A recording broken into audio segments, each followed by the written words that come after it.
strangers from the internet are standing outside.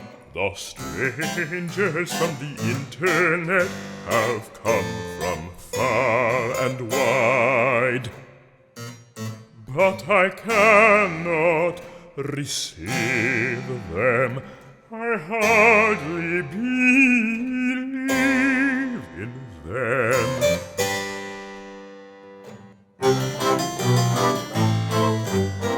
Hello, and welcome back to Shadow Yaddo. I'm Elena Richardson. Our theme for this episode is how to live. You know, how to get through a year such as this one and not curl up into a ball of fear. In the 1950s, social psychologist Leon Festinger infiltrated a cult that believed the end of the world was at hand and that the chosen ones would be rescued by an extraterrestrial spacecraft. Stay with me here. Festinger published the results of his research in The Theory of Cognitive Dissonance. Aliens aside, right now cognitive dissonance seems especially pertinent, with conflicting information and divisive rhetoric coming from every direction.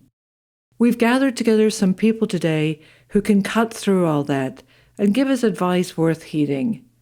I'll be speaking with Pulitzer Prize-winning reporter Sherry Fink about our global pandemic, and acclaimed novelist Rick Moody will bring his lauded life coach skill to the show.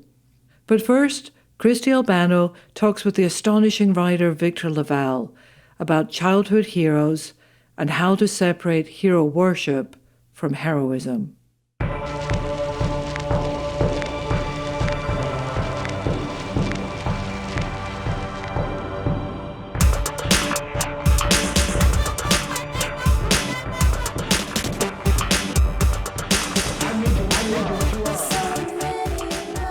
Victor LaValle is one of my favorite writers because his books are just so much fun to read.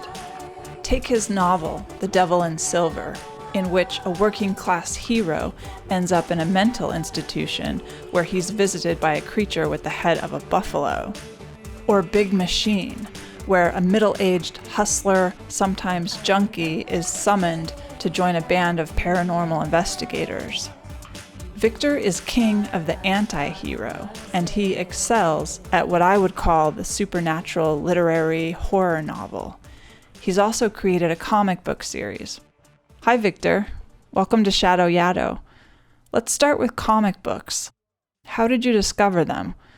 I definitely was a childhood comic book reader, and around the corner from our apartment building, there was a corner store owned by two sisters named Gina and Rose. So the name of the store was Gina Rose. Inside there, they would have, the old spinner rack. And it really was, as far as I could tell, down to like whatever they decided to order that week or that month. That's what was there. They let you just stand there and read the comics. You didn't have to buy them.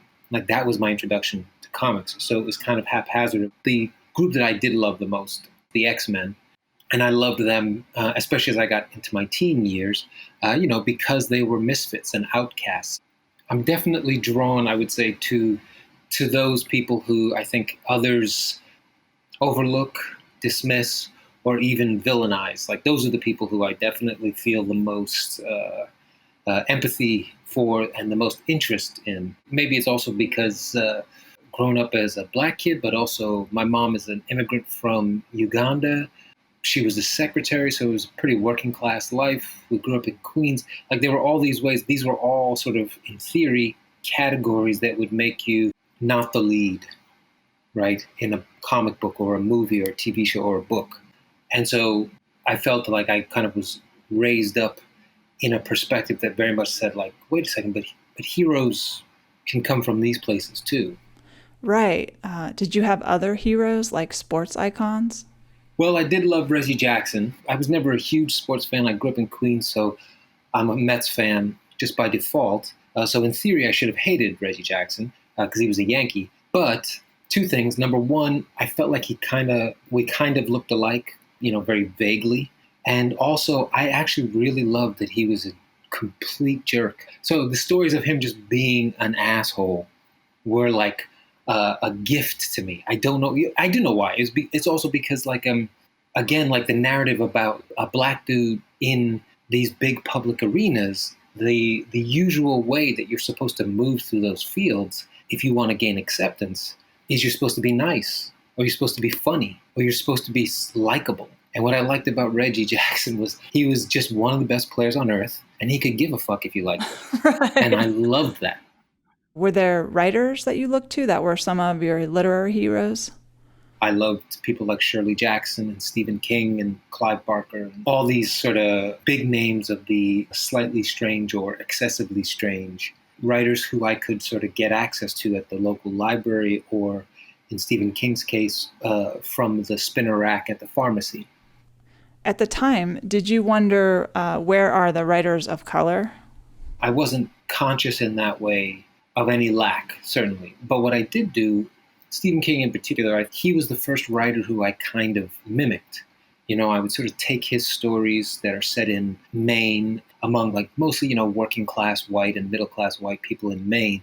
And I would essentially just rewrite them, reimagine them, but I would set them in Queens, and the cast of characters would at least be somewhat more diverse. Usually at that stage, I do think I often still had a white main character. And that was a way that I was not thinking, I hadn't reached the stage yet where I might put myself or someone like me into the main role. But I would just take those stories and sort of rewrite them, but it would be set like in a factory in Queens where there's something terrible happening, as opposed to a factory in Maine. I wonder if I might ask why the horror genre is compelling to you. I mean, I love Stephen King too, and I love all things horror. And so in thinking about it for myself, I realized, because I grew up Mormon in Utah, and Stephen King was like the equivalent of a devil worshiper. So I had to be very secret. So there's always a sense of truancy about those kinds of stories. Well, it's really two things. Like the first part is purely practical. It's as I said, my mom.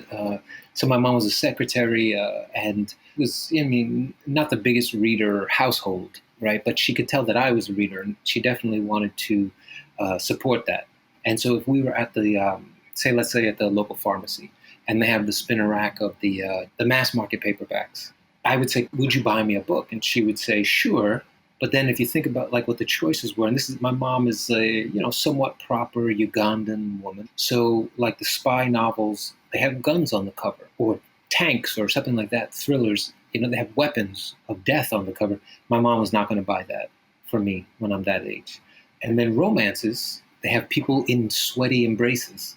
And my mom is not going to buy that for me. But like Stephen King, the cover of, say, Skeleton Crew is just a monkey, a toy monkey. And so in the way that a very tired mom is trying to support her son, he says, "Would you get me this one?" She goes, "Yeah, sure, that's a fine one." And so that's really how I got introduced to horror. And I really think like if romance covers or thrillers had done a different job, maybe I would have become a romance writer or a thriller writer. I don't know. But horror was what I got to sneak past her. And then the other part of it, I would say, is it was a somewhat chaotic household. My grandmother had immigrated by then, so she was there, and I have a younger sister, and then we have some extended family. But we have a mental illness runs through our family in a number of people. As a result, things can be going fine and seem very, very sort of like calm, and then suddenly like shift on a dime and turn loud, violent, scary, something. And as a kid, I found that horror actually did a great job of mimicking what my home life felt like, which is that if you're not careful, you open the wrong door, there's a monster behind that door. And you don't know why it's going to happen. You don't know when it's going to happen. It felt very much like living in a chaotic house. And in a way, I found, rather than being scared by that, I actually found great reassurance in that. Like I wasn't wrong that the world can be this way. There are forces you can't explain that enter into people's lives and make their lives really hard. Good horror is actually much more grounded and truthful than a lot of realist fiction can be. A friend suggested to me that maybe we shouldn't have heroes. We shouldn't put people on a pedestal, and that if we did away with the notion of heroes, maybe we'd have a more equitable society.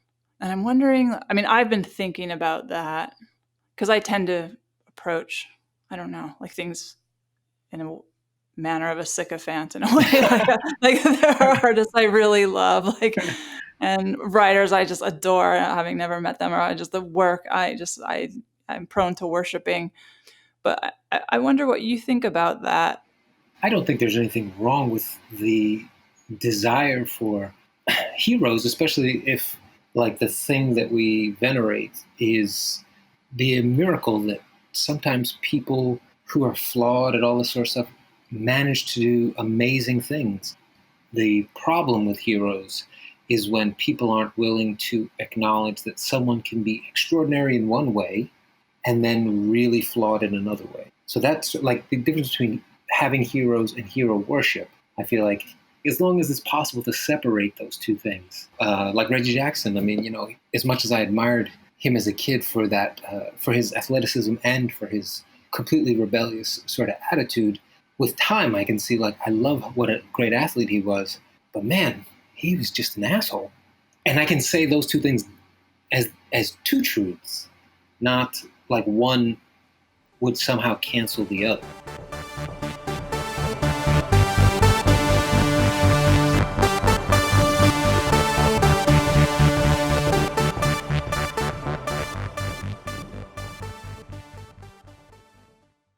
This, according to New York Governor Andrew Cuomo, is day 217 of the COVID-19 crisis.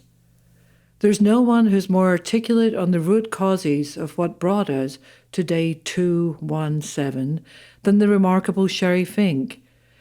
Sherry is a physician and journalist, currently a correspondent with the New York Times, who has won a slew of awards for her work, including a Pulitzer Prize for investigative reporting. She's a former relief worker in disaster and conflict zones, has covered the Ebola pandemic, hurricanes Katrina, Sandy, and Isaac, and of late the global COVID-19 pandemic, where she's reported from hospitals on the front lines in Houston and in Brooklyn. Her first book, War Hospital, A True Story of Surgery and Survival, is as tense as the best thriller as it dissects a community under siege during the genocide in Treblinka.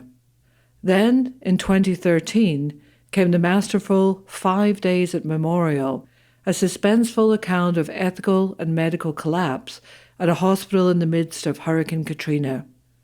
She's also the executive producer of the documentary series Pandemic, which can be seen on Netflix, and is under contract at Crown Books for Surge, an exploration of coronavirus around the world.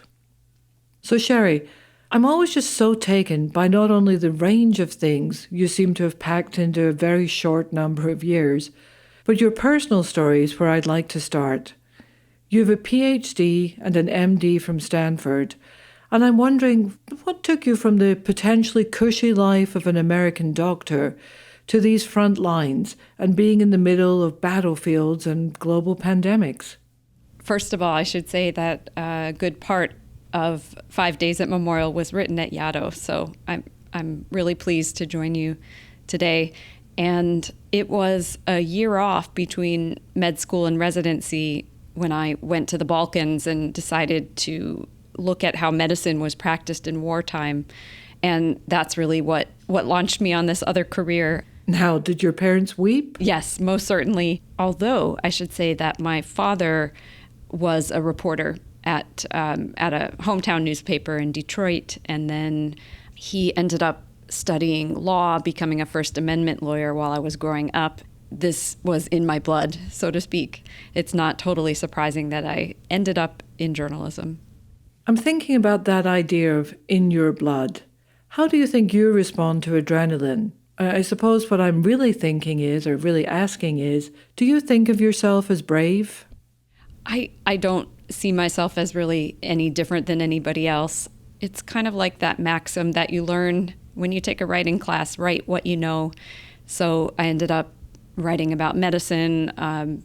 I was actually, as a student, very interested in the wars that were going on in the former Yugoslavia, and that's sort of led to that year off in between med school and residency that became my career. I think I followed my interest. I followed my outrage at that time. That led to the kind of work that I do. But but I have the same normal fear reactions that I think anybody else does. And the notion of normal is super interesting, especially in your work.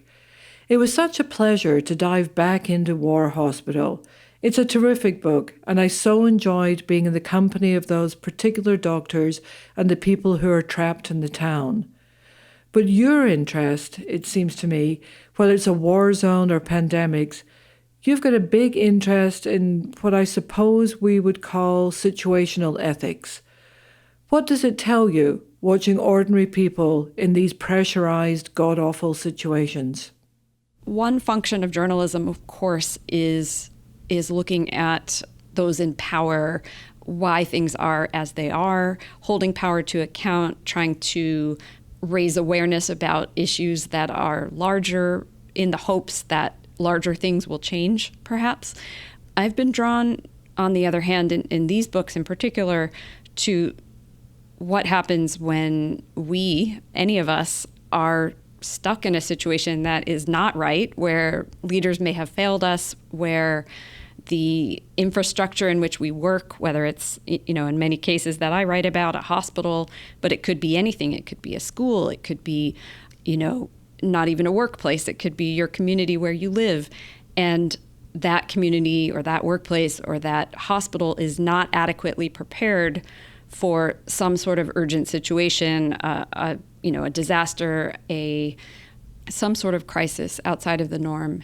And then that is sort of the vast majority of cases where most people would be, right? And so we can do a lot of work around why is the situation this way, but there's also, I think, some value in looking at how do we make decisions when we're in imperfect situations, when we're under stress, and what are some of the factors that could maybe lead us to be able to make decisions in those crises that we can look back on and feel that we did our best. And so I think that's why I look at these situations. And I also feel that in some ways a crisis is an exaggeration of everyday life. And so these same kinds of difficult decisions, they come up for us all the time. We're just maybe not as aware of them as we are in a crisis, where it just becomes so crystal clear. And often the situations that I've written about have to do with kind of who gets the goods of society when it feels like there's not enough to go around. What other patterns or intertwining do you think of when you look at COVID in the context of other crises, be they climate, war, pandemic? It's clear that race plays a role, economic access plays a role, but do you see anything that's different in terms of COVID-19 from the trajectory of these other disasters? Yeah, there are differences and similarities, of course, and between this crisis, this pandemic, and other crises that I've written about, whether it's, the Ebola outbreak in West Africa, that was a major catastrophe for those countries most involved, to something like a hurricane or a conflict zone. And the differences in this case, obviously, it's something where the whole world is affected. And so some of these resource questions, who gets the vaccine, for example, are not just localized questions, but they're questions for the entire world. And yet there are also differences, of course. But yes, it does tend to be that the people who on a day-to-day basis are disadvantaged, that can be magnified in a crisis. So we've seen that there are disproportionate representations of people of color, and in particular African American communities, some Latino communities, Latinx communities, that are disproportionately affected by COVID. And I just finished a project at a hospital in Houston that was sparked by noticing that in the intensive care unit, the vast majority of the patients were Latinx. That was disproportionate to their representation in the hospital in general. So the people affected by COVID were mostly Latinx in this intensive care unit, and that led to a project in trying to profile what the cost was, who these human lives were, who these people were who were now on life support machines. And so, yes, that is something we see over and over again, that writ large in the healthcare system that certain people tend to have difficulty accessing it or have higher rates of chronic diseases, et cetera. So that's a similarity. And on the other hand, I think we can't forget, too, that sometimes when we think of a community as like disadvantaged or disproportionately affected by a crisis, but there are also some strengths there. And that's important to remember, that people who live in adversity on a daily basis sometimes can actually have really incredibly advanced coping mechanisms for being creative and surviving a crisis. And so it's not just about victims, that in fact we can sometimes look at certain communities and see real examples of resilience and perhaps real lessons that people outside of those communities could really learn from. How do you feel personally, having gone through these months of watching the pandemic evolve? I think it's fair to say that people who were experts, who had spent their careers looking at how to detect emerging diseases, emerging pathogens, try to stop their spread, try to understand them, develop countermeasures like vaccines and diagnostics, all of this stuff, so much of it was predicted and known. And this was one of the number one planning scenarios for any type of emergency, national emergency preparedness institutions. They all knew that a pandemic was not a question of if, but when. On the other hand, having had the opportunity to spend a lot of time in the hospitals, I'm blown away. You talked about bravery at the beginning. It's not me going in to write some stories and observe the work. It's these people in our healthcare system, in all the healthcare systems around the world, who are going in every day and treating a lot more patients in some cases than they're used to, a lot sicker patients, especially the people who do get critically ill with COVID.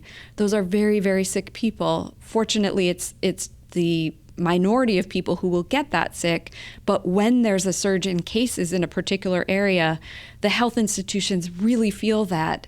And it's very hard to come to work every day when you're seeing that, there's no treatment yet. There are some things now that help, but it's not a panacea, and it's hard.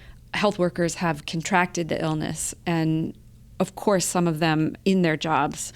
And so I think that's real bravery, and I've just been blown away. That's the positive side. I think I wouldn't be writing about these situations if I didn't see just the most incredible, inspiring examples for all of us. If they can do this work, if they can get through, those of us who are struggling with our own struggles, I think can be inspired by that and can feel empowered by that. It's a mixed bag, right? There's things that we can focus on and feel very, very pessimistic about. And then there are also just the expressions of human resilience and kindness and selflessness that can inspire us and give us a lot of hope.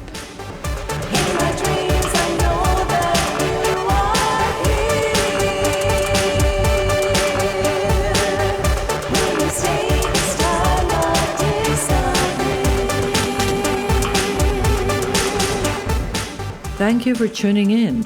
We thank our sponsors, including the Stewarts and Dake Family Gift. To the Yaddo artists who contributed music, we're incredibly grateful. In order of appearance, they are Joseph Keckler for his adaptation of our theme music, Strangers from the Internet, and Lost in Stars, electronic music by poet and composer Dylan Willoughby. His track, Disappear, which features Alyssa Lobo, is on his EP, Once You Were Fire. I also give thanks to our sound engineer, CJ DeGenero. In parting, we'll leave you with some wise words from the phenomenal writer, musician, and self-admittedly flawed guru. Here's Rick Moody, life coach.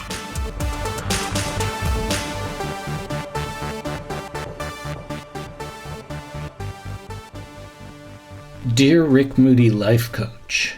Hi, Rick. I'm a middle-aged artist with a lapsed practice because I moved to New Orleans, where I got my MFA in photography from the University of New Orleans, and had a thriving practice until I decided to buy a house and renovate it, which is taking the last 6 years of my life. I also got involved with farm animals, and as you can imagine, there's little time left for doing photography. I really want to re-energize my practice, and I've decided to move back north, partially due to not being able to function in this climate down here.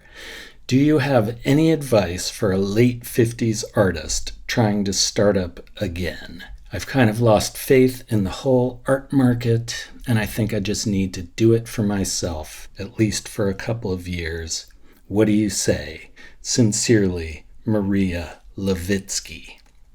Maria, I'm so happy to have this letter. I have to say, I think I told you when you first sent it to me that I felt deep sympathy for the writer of this letter. And in part, it's because I too am an artist in my late 50s.